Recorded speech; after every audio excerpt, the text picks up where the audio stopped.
নমস্কার সবাইকে, শুরু করছি আজকের একটা নতুন ব্লগ ভিডিওটা অনেক দিন আগের।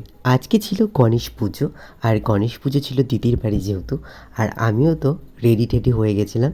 জামা পরারই সময় পাইনি, ডেকোরেশন করতে করতে সময়ই পাইনি। তারপরে কি গণপতি বাপ্পাকে আমি নিজের হাতে বসিয়ে দিয়েছিলাম, তারপরে কি বাবুও কিন্তু পুজোটা শুরু করে দিয়েছিল।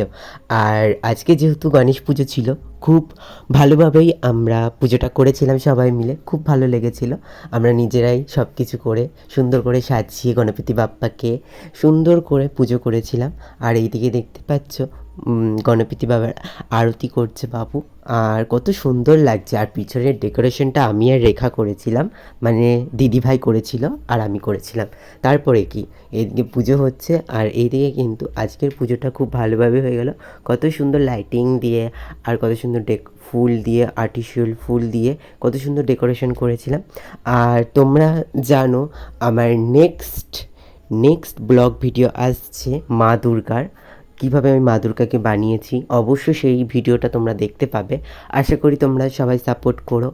আর অনেক দিন পর আমি ভিডিও দিলাম, মানে এতদিন আমি ভিডিওর বাইরে ছিলাম যেহেতু, নতুন কোনো ভিডিও পোস্ট করাই হয়নি। তো এবার থেকে তোমরা আমার ফেসবুক পেজ বা ইউটিউব চ্যানেলে নতুন নতুন ভিডিও দেখতে পাবে।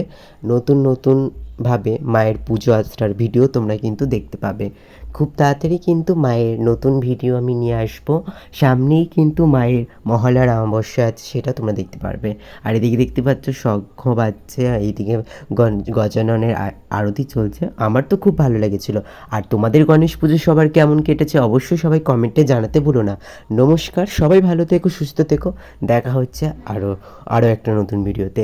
জয় গণপতি বাপ্পা মোরিয়া, মঙ্গলমূর্তি মোরিয়া। সবাই ভালো থেকো, নমস্কার।